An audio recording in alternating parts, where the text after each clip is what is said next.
So I'm going to be talking about peer mentorship programs today. Most of the knowledge that I'm sharing is either purely anecdotal or it comes from this book, Students Helping Students.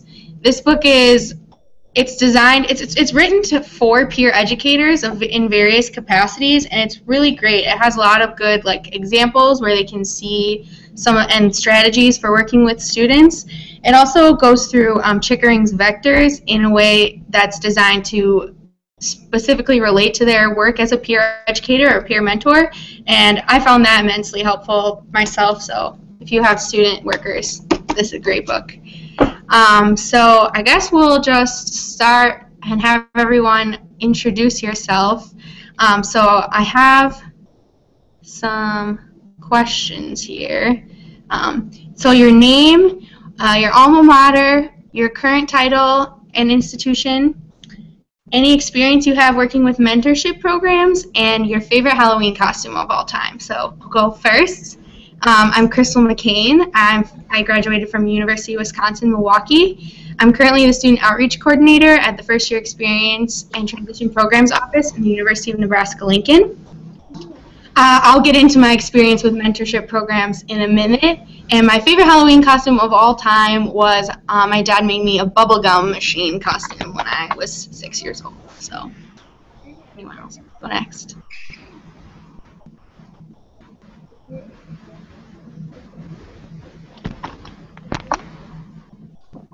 I'll go, I guess. Thanks, My name is Jessica. My alma mater is the University of Michigan. I'm a current grad student at the University of Nebraska-Lincoln as a event coordinator for the Multicultural Center.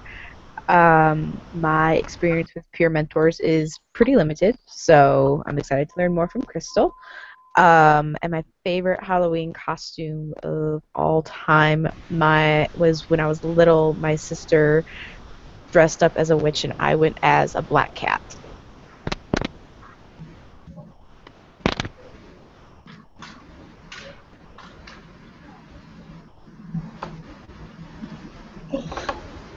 Hello, everyone. I'm Jacob Patrick. My alma mater is McPherson College in McPherson, Kansas. It's a small liberal arts college. I am currently the grad assistant for orientation and community standards at Fort Hays State University in western Kansas. My involvement with peer mentorship programs is during my undergrad years, I helped train some of the UNIV 101, the freshman seminar mentors. And then in my current role, I supervise those mentors for our program here on the campus. My favorite Halloween costume, or most memorable one, was probably when I was in kindergarten. A whole group in my neighborhood dressed up as Wizard of Oz characters, and I was the wizard.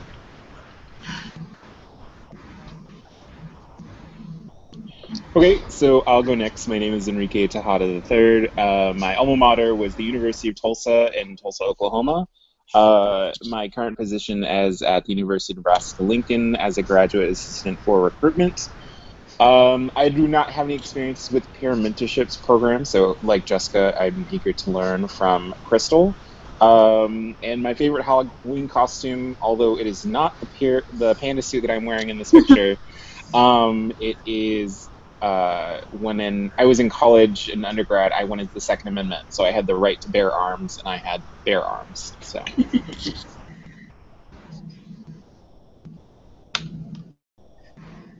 All right, I can go next. My name is Ryan Patterson.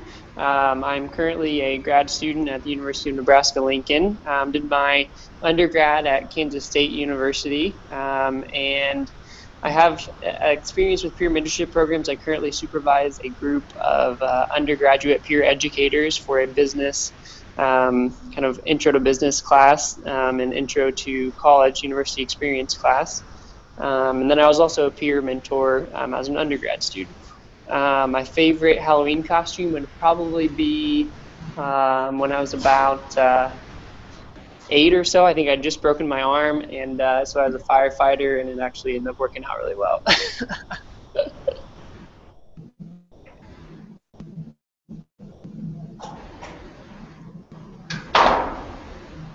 Is that everyone?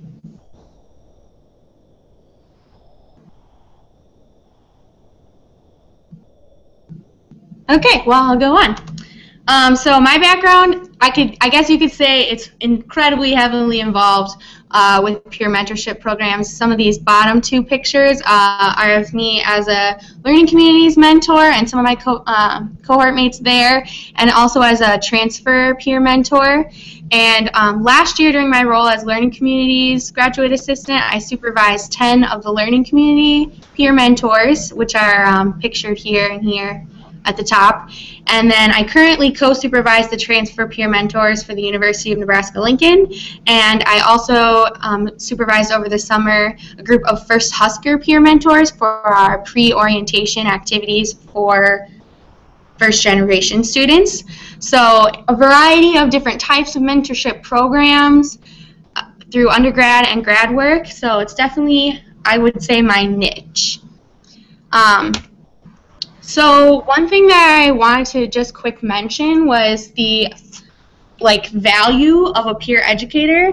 So that book that I mentioned, Students Helping Students by Fred Newton and Stephen Ender, they really talk about in the beginning of the book what is a helping profession, what is a peer educator, and the biggest takeaway I had from that is the quote that a helping relationship implies that there's value added as a result of the encounter. And I think that concept of added value or value-added interactions is really important when you're working with the program, because we want these programs to be impactful for the students that they're designed to serve.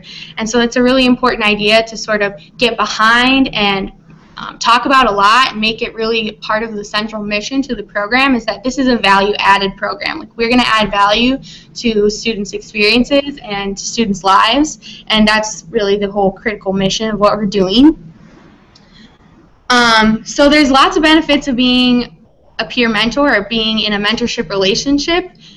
For the mentee, there's a source of information that's associated with the college campus, but is a little bit more removed than an adulty adult. So if there's sensitive topics, they sometimes don't want to come to a university staff member because they're not sure how their questions or comments are going to be received. By providing a peer mentor, you really sort of create a middle ground, someone who's relatable, but who's also a representative of the institution. And mentorship programs really allow students to get the individualized attention that they need.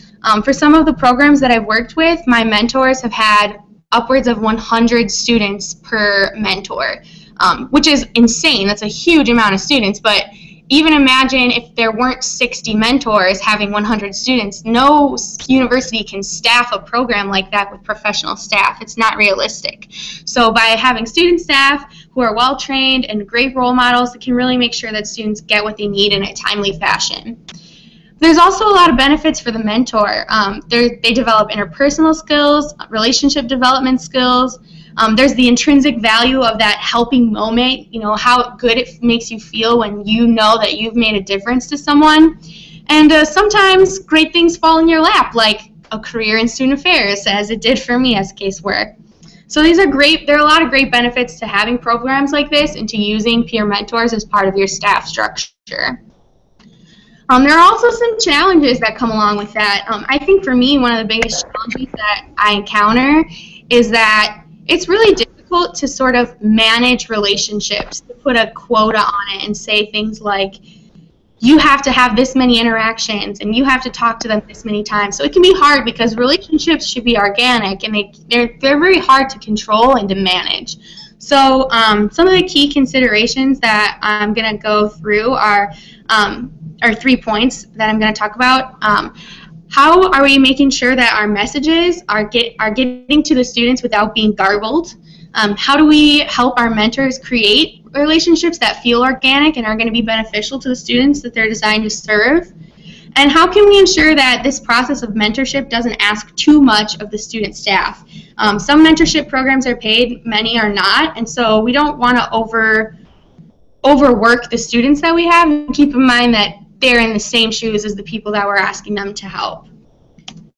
So the first thing, the first concern about messages getting garbled, on the left here, this is a picture of my first Husker mentor, so I'm just going to do my anecdotal knowledge. on this first, and then I'll go to my points. So we had this long 4-day program designed. We had all these things that we wanted the mentors to do, and one point during the week we were stressing out because we looked over and the mentors weren't doing the icebreaker that we had designed them to do. We were like, oh, they're supposed to be doing an icebreaker right now, and they're not doing it. Like, what are we doing? And we started to get really panicky because we had this strict schedule that we had spent a year putting together. So I went over to check it out and see what they were doing, and it turns out they were continuing a conversation that they had earlier in the day as part of the program about social justice and diversity initiatives here on campus, and they were just, the students had a lot on their mind and wanted to talk about that more, and they were just going deeper into that topic, which is incredibly valuable and is more than we could have ever asked from them. And so the first thing, the thing about concerns about messages, it comes down to trusting. So the first thing is to trust yourself. I mean, we select these students from a wide variety of amazing students. Like, you have to trust that you made a good choice in choosing the people that you did. Whether you had really strict criteria or if you just went with your gut, trust yourself to know that you chose people who are going to be aligned with your values and your institution's values, and just trust that knowledge that you chose good people to be in these positions. And then trust the training that you give to your students. The book talks about practical training and role play, which is really important, giving them scenarios to work through about what if this kind of question comes up, what if this topic comes up, and having them really practice, and then trusting that they got what you gave them. And then another thing that's worked really well for us is training the peer mentors in your program on your mission and your goals. So there's a lot of practical training that goes into developing a student staff. You know, how do you turn your timesheets in? What's the schedule? How many interactions do you have? It looks different for every program. But before you do that, you really have to get them on board. So with these group of mentors, we really talked a lot about what is First Husker, what are we hoping that these first generation students are going to get out of this. We want them to feel like they belong here, like they can succeed, and what does that look like? And so even though they weren't on the task that we had designed them to do that time period, they were still working towards that goal in a way that was productive and aligned with our mission. So we had to trust that our training was good, and that paid back in benefits that are immeasurable for us. Trust your students. I think there's a lot of worry that when you pass off important knowledge to other students that they're going to not use that in the way that you intend, but they usually do. I mean, we've selected excellent staff. We have a great pool of campus leaders, and we just have to trust that these students wouldn't be spending their time doing this if they didn't believe in it and didn't want to help others. Does anybody else have any ideas on concerns about messages that they'd like to contribute? Okay, well, moving on then. So the other thing is, how do we help students build relationships? So one thing that's obvious, it comes to mind for student affairs professionals, is to model what that looks like. So this picture here is a picture of Katie. She was one of my learning community mentors, and this is us actually at the University of Nebraska Women's Week banquet, where Katie was honored with the Chancellor's Award for Service to Women. And I mean, she was a fantastic student, but we got to the point of this picture by me asking her about her life and getting involved and caring about what she had to say to me. And that's something that I think is just, it goes without saying for almost every student affairs professional, but sometimes things that go without saying, it's good to just say them. So whenever I meet with my students, I ask them a silly question, which sometimes leads to a lot of knowledge, like I did with all of you today about your favorite Halloween costume. That was a popular one last year. But just ask them who they are, get to know them, and they're going to start to do back what you do to them with their students. They're going to take those little conversation starters, and they're going to take their cues from you. So if you seem like you're invested in their lives, they'll give that same energy back to their students. But one thing that's really hard when you're managing relationships is that one thing that was hard for Katie in particular is that she didn't feel like very many of the students were really giving back what she was giving in. And so just reminding them and having them reflect about how they felt when they were in their mentee's shoes. What did that look like? What did that feel like? It's important to remember that everyone's at a different stage in their college education, and that you can't force the relationship to happen, and that we aren't asking you to. We're not mandating that you become best friends with these 30 people that we're asking you to get to know. We're just asking you to be available to them and be a good listening ear. So another thing that comes from the book, these are the tenets that they give to the students about what a helping relationship is. So a helping relationship is meaningful, it involves feelings, it demonstrates respect, it happens by mutual consent. You can't start a relationship with someone who doesn't want to. It happens when there's clear communication and there's a good structure, collaborative effort, produce change, seek understanding, be approachable. So I think that it's really important that when you're training your staff, you train them on what does a good helping relationship look like, but also not to take it too personally if that doesn't form out the way that they imagine it would. I think that sometimes students have had amazing mentors and have had great relationships with them, and then they sign up for these programs and they aren't having the same experiences. And just to remind them about these tenets and how they can use them to create relationships, but also being realistic about what that could look like for them. Does anybody have anything to add here? One thing I think what you've done is great about reminding them and reflecting them. That's something that I do with my freshman seminar mentors right now. And the other thing that I really encourage them during training is I utilize communication theory on building communities and group culture. So I utilize some of those theories and some of those strategies for them to kind of assist in that group bonding and also forming connections. Yeah, that's a great idea. I'm going to write that down quickly.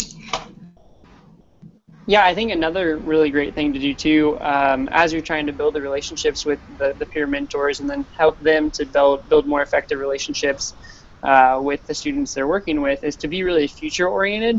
And so I know the peer mentors that I work with, I want to help understand what their purposes are and really what their long-term visions are and why they're at college, kind of what they really want to do with their career long-term, and then figure out how you can best create conversations as you're supervising them to be able to relating it back to career and helping them get the most out of the opportunity and out of the peer mentoring. Yeah, that really goes along with the idea of value added. So like like what you're saying, like you want to know what they're trying to do so that you can help get them there. And so by interacting with you, they're getting something and they're very clear about what they're getting. So that's a great addition, Ryan. Any other comments? I guess I'll add, as I spent some time supervising RAs for 3 years, something you asked the question about how to build relationships. I would make sure I would build time into time that I spent with them for staff development. So maybe not that specifically, but kind of modeling what you expect from them, that you're taking the time to build relationships with them, and so then they can model, it's not only a mentoring role, with the nitty-gritty of the work, but it's also that, if you're willing, you as their supervisor or you as their person above them are willing to take that time, then, it's going to be like you said before, you're modeling for them what you expect them to do with their students. Yeah, that's definitely like a huge part of it. I've had lots of the mentors that I supervise say, well, it was kind of dicey when I first got there, but I used one of your questions because I thought that they would, that would be a good conversation starter, and that was key. And just even though what their little takeaway was only the little icebreaker question, I think the idea of getting to know someone and putting some investment in getting to know them, I think that followed through even if they weren't necessarily naming it. Any other contributions? Okay, cool. Last but not least, concerns about mentor burnout. Again, model what that looks like. Model what self-care looks like, which this is not easy for student affairs professionals. I mean, there are a lot of us that we don't do that. We don't take care of ourselves first. But one concept that they cover really clearly in the book is that you cannot help others when you're not doing well yourself, and self-care is not a luxury. It's an absolute essential requirement of what we're doing. You're just not in a place to invest time in other people when you yourself are struggling. And I really encourage the mentors that I supervise to recognize that and say, you know what, I can't do this today. This isn't going to work for me. And I have them practice saying this, and they always start out thinking that I'm insane because I literally make them say this sentence over and over.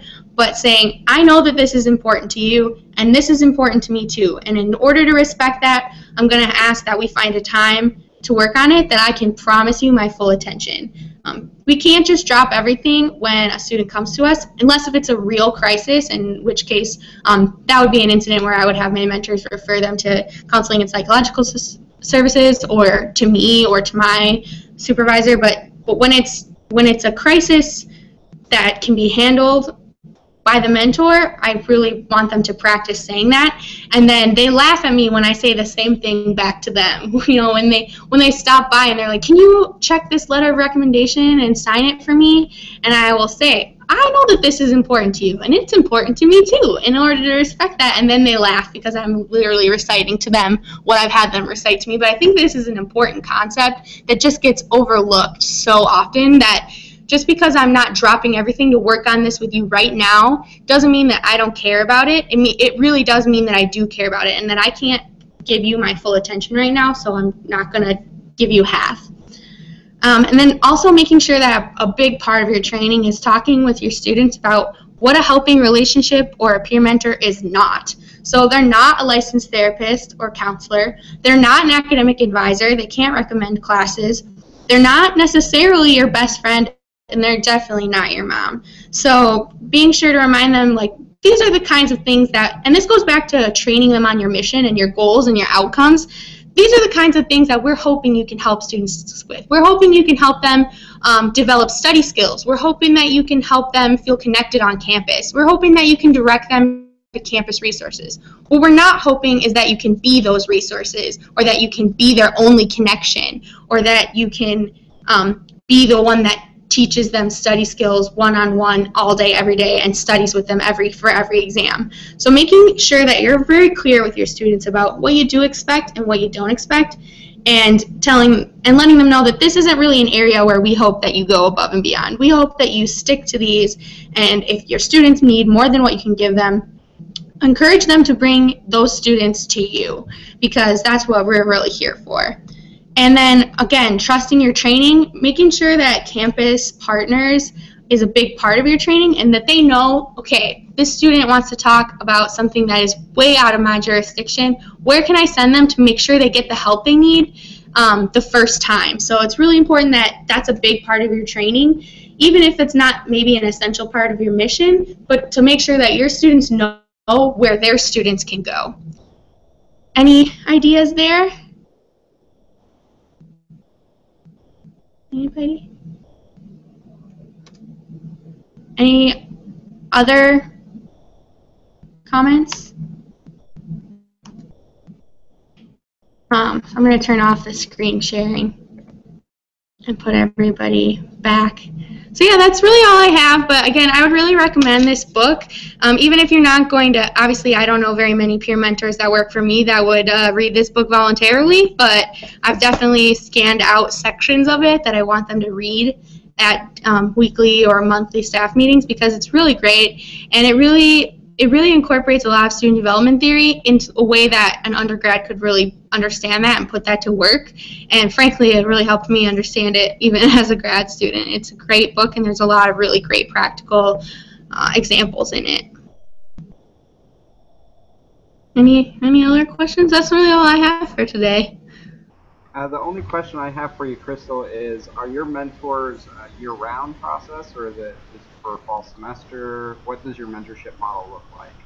Well, I'm currently working with 2 mentorship programs at this point. So my transfer peer mentors, that is a year-round position. They do have some time off in the summer, but so they clock in whenever, wherever. Like, they don't really clock in, they just keep track of their time, because a lot of our transfer students are off campus and things like that. So we pay them for reaching out to them, emailing them, answering their text messages. We pay them for things like that. We ask them to keep track of it. And then they do organize small like monthly get-togethers for their groups. So that is like, it's a pretty low time commitment for them. And then on the other side, we have our first Husker peer mentors that I'm currently working with, and that is just during first Husker time. So they train the week prior to the program, and then it's just that week, but that week is a long week, let me tell you. It's like 70 plus hours. And they do have opportunities if they want to help out during the semester, because we have like periodical, like maybe monthly get-togethers, but we don't require that of them, nor do we pay them for it. So they only get paid for that summer week. But a lot of them do show up to our weekly get-togethers because they're really invested in the students after that much time with them, that they're like, yeah, sign me up. I want to go to pizza. So that's the structure of that. And then also I work with the transfer learning community, so there's just one mentor there, but I don't directly supervise them. They're supervised by learning communities, so we're more partners in that process. Okay, awesome. Thank you. Anybody else? Okay, well, thank you all so much for coming and sitting through my little speech. I really appreciate it. Thanks, Crystal. It was great. And thanks, Jacob, for saving the day today with the Google Hangout. Anytime. Thanks, Crystal. Thank you, Crystal. Thank you, Crystal.